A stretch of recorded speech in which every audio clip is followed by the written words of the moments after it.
Toto et le matelas qui chante. Ce jour-là, Toto est arrivé chez son grand-père avec son petit sac sur le dos. Dès qu'il a vu la maison du vieux village, avec ses murs qui craquaient comme des biscuits secs, il s'est dit, ici la nuit doit être silencieuse comme un cimetière. Je vais bien dormir. Il ne savait pas que la nuit allait devenir un film d'horreur, mais drôle. Après le repas, le grand-père tapota sa grosse bedaine et dit, moi je pars dormir. L'âge, ça n'attend personne. Sa femme bâilla bruyamment.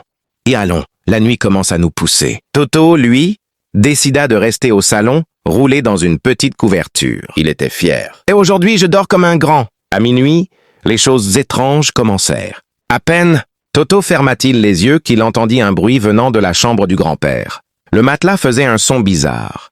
Toto s'assit et se frotta les yeux. Ah, qui graisse ce matelas-là à cette heure-ci? Puis il entendit la femme du grand-père murmurer « doucement, pas comme ça. » Toto sursauta. « Oh Seigneur, on est attaqué !»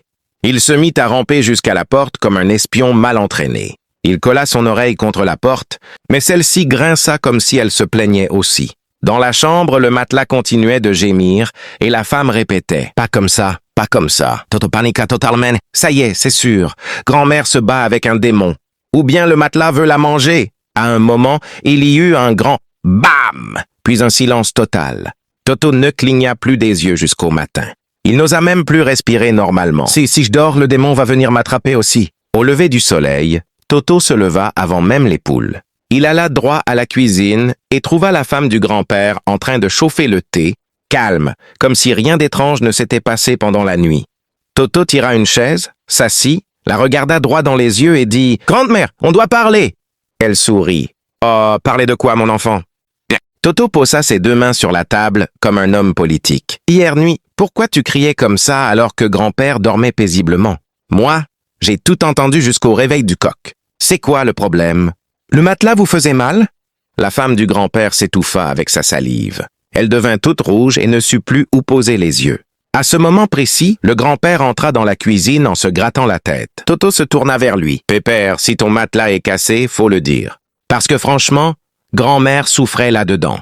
On peut cotiser pour acheter un matelas neuf. » Le grand-père ouvrit la bouche, mais aucun son n'en sortit. Il transpirait comme s'il venait de courir 10 kilomètres. Toto continua toujours innocent. Même la porte criait « Faut graisser ça. Moi, je n'ai pas dormi, j'ai veillé sur vous. » Le grand-père finit par crier « Toi là, on t'a dit de dormir tôt. » Quelle oreille longue comme ça. Toto se leva, prit son sac et dit calmement « Moi je n'ai rien vu, hein, mais j'ai tout entendu. Même le matelas. Je connais sa voix maintenant. » Et il partit en courant comme un lapin. La femme du grand-père resta plantée là, incapable de regarder son mari.